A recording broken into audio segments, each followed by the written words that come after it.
What's going on, YouTube? I'm back with another YWB banger. So I hope you guys actually fuck with the whole franchise of this and I think it'd be like 7 parts that we're gonna really do this in.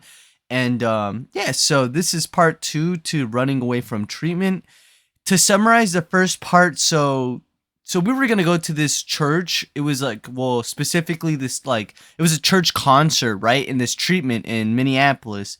And this kid named Connor, he kind of convinces me. We ran a couple weeks prior, completely failed, but this second time, they say second time's a charm, not third time. Second time's a fucking charm, right? Let's jump in. So quick summary, like I mentioned, Connor and I, we ran. So we ran from this church concert in downtown Minneapolis.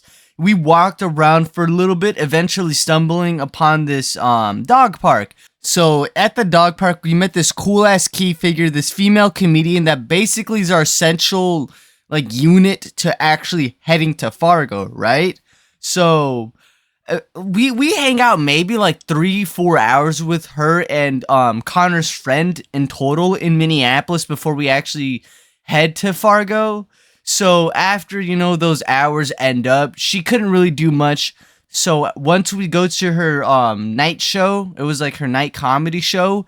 After that, her other comedian friends come out. They kind of kick us out. They're like, here, the guy gives us $50 total, and he's like, find your way home. You could take the Greyhound. Figure that shit out. And that's where this video basically ends, or I guess the first part basically ends is us at the Greyhound station. And like I mentioned in the past, the end of the past video is that I'm going to mention 2 key figures for the first part. And one thing I want to mention before I actually start, because it's already 2 minutes, is that this story time is going to be in 3 segments. The first segment is arriving at the station, getting to know the key figures, the road trip, and me settling in. Because once we go to fucking Fargo, we're going to go to this little trailer area. I'm not gonna foreshadow, and that's where I basically spend my first night. So let me take a good fat fucking hit of this Ruby, and yeah, let's start it. Once we get dropped off at the Greyhound station, Connor and I kind of figure out, hey, it's not too bad. It could be worse. At least we actually got our way to Fargo. So we go inside expecting it to be open, and all we can do is really go through this hallway, the main hallway, where you could fucking go sit down on the left-hand side and wait. That waiting station, basically, all the way down the hallway is the fucking smoking room. But anyways, we find this kiosk that's basically just the only thing in this waiting area, and we buy the ticket there. Like I mentioned, we get fucked over, where I get fucked over. Connor only buys his 1 ticket, it doesn't spit out the $25, it keeps it.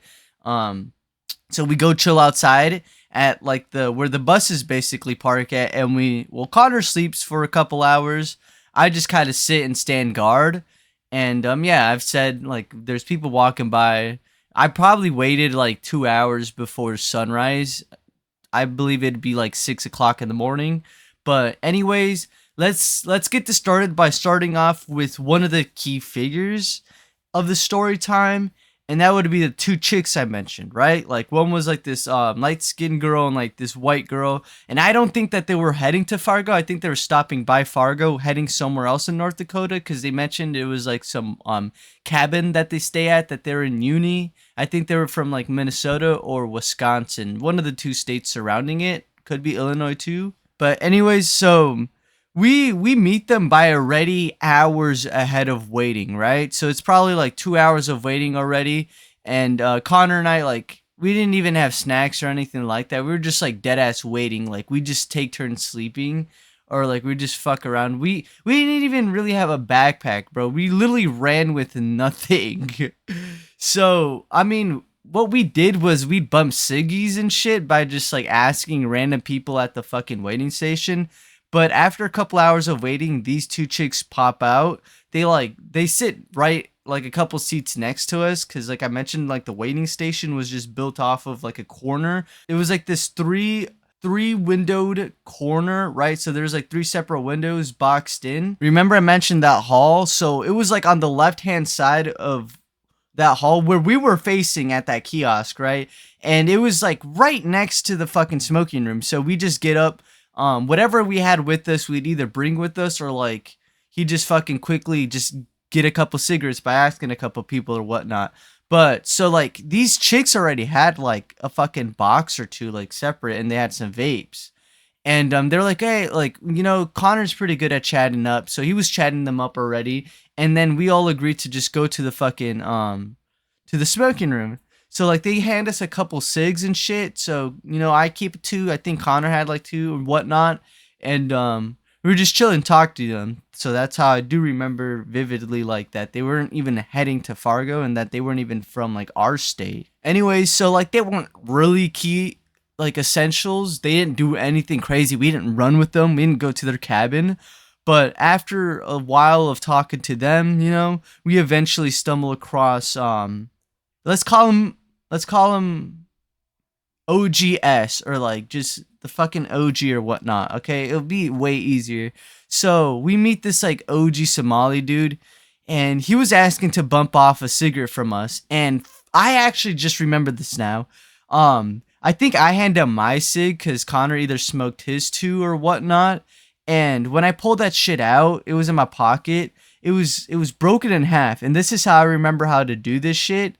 Is he was like, no, that's cool. So like he fucking like rolls off some of the fucking like tobacco from one end of the cig, and like he just kind of uses that end to fucking attach it to the other broken half. I mean, like this isn't fucking rocket science, right? But anyways, that was my first time seeing that. So we smoked that cig with them, and we don't have any more. I don't think he has any more. He explains his situation though, right? So I already kind of like talked over this in an unreleased video. So he I don't know if this is true, right? So this is all with a grain of salt. He explains why he's in Minneapolis, and he said that like I think he said his car got stolen, I don't know, but he for sure said that his phone, his wallet, and money got stolen. So it got stolen by some crazy bitch, right? His crazy bitch, or some bitch that he knew around the area, or like some fucking prostitute, right? And he's heading his way back to Fargo as well. So our bus is like that whole bus ride we're gonna be riding with OG. The two girls would eventually leave. So after smoking that cig with OG, we come up with an idea to just tag along with them, right? He's like, you know what, you guys can tag along. You guys are pretty chill. Let's get some cigs. And I specifically remember what cigs he gets. They're like some camel, like menthol camels. They're the green box. So we walked to like this little like fucking not gas station. It was like some head shop. I remember because like we didn't need no gas or nothing like that, or like there wasn't really any gas stations near that South Minneapolis area. It was like this head shop a couple blocks down. That's not important though. So we come back, we go to the smoke shop, or the smoking room, I mean, and we get a couple bumps of some fucking cigs from him. We get like 4 total or whatnot, and he does explain on the way to the fucking Greyhound station that he could give me one of his receipts and that it most likely will work. So he's basically reinsuring us, right? And you know, for a little subtle foreshadowment, yeah, it does work. So we smoke with OG, we talk a little bit, we wait. Like I remember Fox News was on like couple like at 30 or an hour before, and eventually like we do have to form a line because the Greyhound is there, and we had to wait like 10-15 minutes. And I remember like we were behind OG was like in front of the whole line, and then like the 2 girls were behind us. And I was like very fucking nervous waiting, and eventually I think Connor goes in front of me. So he goes on first, I go on, and I do get on successfully. The fucking bus driver, like he just like looked at it and he was like, okay, let's chill. And fucking just, I don't know. I don't think he knew, honestly. So yeah, after the bus driver didn't say anything, we hop all the way in the back seats, and the girls sit like right across, like on our right hand side, and OG sat like right behind us. So keep in mind, I've never actually taken any bus like state to state lines. Well, I guess, yeah, that wasn't really state to state. That was, bro. What the fuck am I talking about? That's North Dakota. So yeah, I've never taken a bus. I've taken like a train to like the fucking Chi, but I've never fucking went on a bus, you know? So I'm not gonna obviously explain exactly what the fuck happened on the bus, cause dude, that's like 4 to 5 hours of a fucking drive, and it was for the main part, it was literally boring. So to sum up, like all we really did was just like, you know, we'd stop by. It was like on some trucker shit. Like we'd stop by at these gas stations, like they're trucker stops, right? And like to for the driver to get gas and for the passengers to just use the bathroom and fucking get snacks. So from time to time, Connor and I only probably one gas station we actually maintained to hit a lick for us to eat. And on like the fucking actual drives, you know, we'd be chiefing like the vape from the fucking girls. That's all we could really do. And plus it was discreet and we weren't 21, so nobody could really buy the fucking, well, I guess OG. I don't know if OG really had his ID. I could be wrong, but anyways, so even OG would want to hit the vape too, and like we'd be like, "Yo, you gotta ask the girls." And I remember one of them was just kind of like low key disgusted, but I think she let him hit the vape. I don't really know. It doesn't fucking matter. Anyways, though, so from what I remember, we went through like a whole bunch of states, or not states. I'm tweaking. I'm fucking faded. The cities. Anyways, I from what I remember, like, cause we were in Minneapolis, we stopped by like Elk River. We stopped by St. Cloud for sure. I'm pretty sure we stopped by like Sauk Center and Fergus Falls, but we did stop by Moorhead for sure and downtown Fargo for sure. So yeah, we took all those stops and then eventually headed to Fargo, and OG didn't even really like, we didn't hang out with OG. Like we were at the Fargo stop and we chilled for a little bit, used the bathroom. And that's where we departed from OG. I think he took another stop further into Fargo towards like the west side of it. We were like towards like the border between Moorhead and Fargo, so Minnesota and North Dakota. Eventually we have to depart from OG. He's waiting at the stop and we were just gonna leave towards the east side. Like I think we were gonna head to Moorhead first or something like that.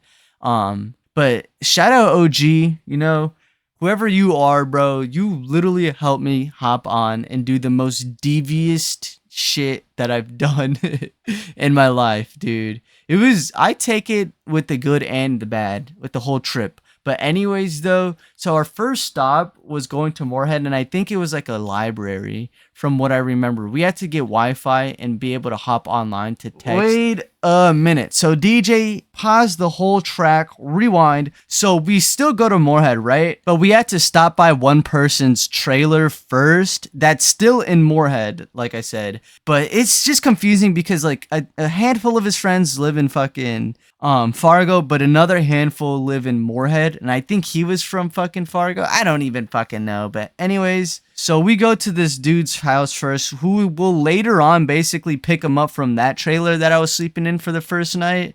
But yeah, I think I'm gonna tell that later on. So after stopping by at that dude, he basically asked him if he could hang out. The guy, like, he says that he can at the moment, that he had to do some shit, but he could later on. And so that's why we go to the fucking library, so we can hit up other people. Oh my, okay, so everything is slowly but surely coming back to me. So that's how we're gonna meet like this 3 key figure people in Fargo, right? And I got names for them already. From what I remember, it was like a 15-20 minute walk to the library, the Moorhead Library. So once we arrived there, we surprisingly were able to still catch them like 30 minutes or something. I just know that they were going to close very fucking soon. So we had to like fucking sign in and whatnot, or fucking ask the librarian for the password for the computers. That's how he gets on Snap or somewhere on there. And then eventually he hits up like I mentioned, I think he hits up the girl. Here, let me see your name. I'm calling her Brittany for the story time. So he hits up Brittany and asks if they can pick us up, I should say, from this, like, I think it was a mall in Moorhead or Fargo, one of the two. All right, so I don't really remember, but we did have to walk a fat ass distance. So we did stop by. I think I don't know if I'm butchering like the timeline, but the mall was somewhat closer to the trailer park. It was in that direction, and we had to pass the trailers. And he had a couple friends around in the trailer, so I don't know if we stopped by like this one fucking like emo girl's house, or like if we did that. I think we did that with that Britney girl, if I'm not gonna mistake. Anyways, like they had a big ass friend group. So once we arrive at the mall, they weren't even there. So we were waiting like a couple minutes, like probably a good 5 minutes before they arrived. And we met them at like the top of this fucking parking ramp. So when they pulled up, they already had 3 people in the car. So they had Brittany, like I mentioned before. Let's call him Devin. He was the driver, and Marty was like this, like he looked younger, but I'm pretty sure he was like either a year younger than us or the same age. And I remember Marty was already smoking, so that's why I was like very confused. I was like, what the fuck? Who is this kid fucking just chiefing in the back? And like I thought he was like the younger brother of Brittany, but I'm sure they weren't even related. And I'm pretty sure, I'm like 85% sure Marty was the key figure to us actually, or for me to end up going to the fucking trailer park, because fucking Connor left like 15 minutes after us going to like this trailer later in the night. All we really did was like, I got introduced by Connor and vice versa, you know.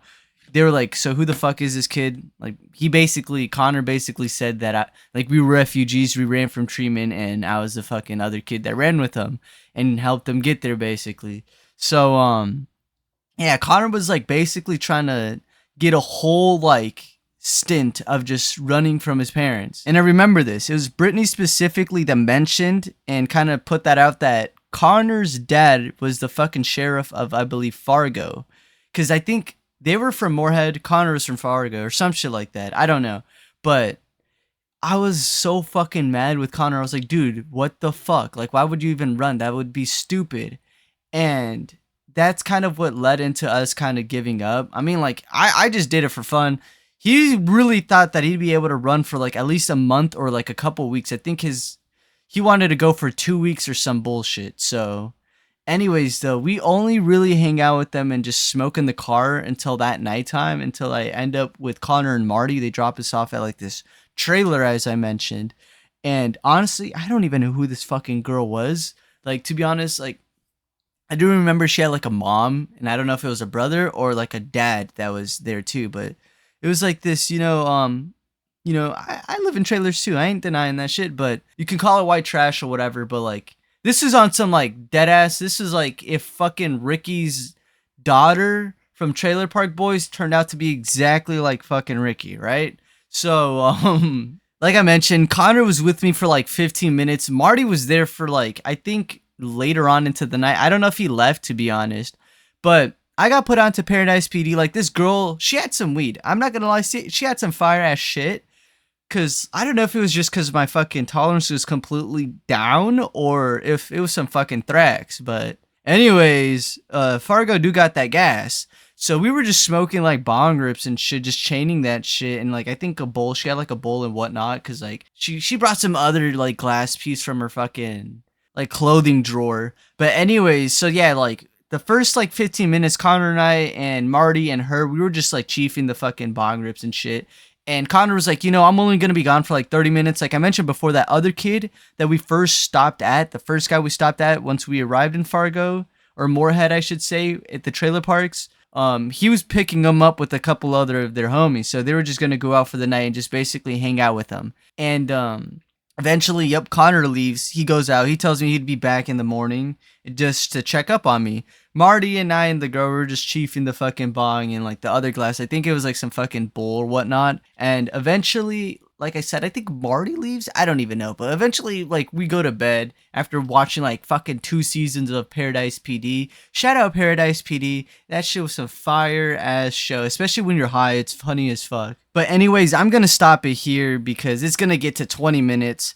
And I'm going to start off part 3 because part 3 isn't really too much. Like, I believe it's the day where we get introduced to like the DoorDash guy, which was one of Connor and Brittany's friends. But yeah, I mean, like, all we really do that day is just like hang out with Brittany, Devin, and Marty all day until like this little like kickback. So this would be basically like either my top kickback or like second. So that's another story, like the best kickback ever, quote unquote. But anyways, though, it's getting to 20 minutes. I do hope you guys like the story series as much as I do. It was a pretty cool ass event in my life. You know, it's like a one-time thing. You can't really run from treatments fucking I mean, you can handful of times, I guess, but this is probably gonna be my only time in my life. But anyways, though, it's already over 20 minutes. I hope you guys like and subscribe. As always, stay safe, stay green, and Brofist here.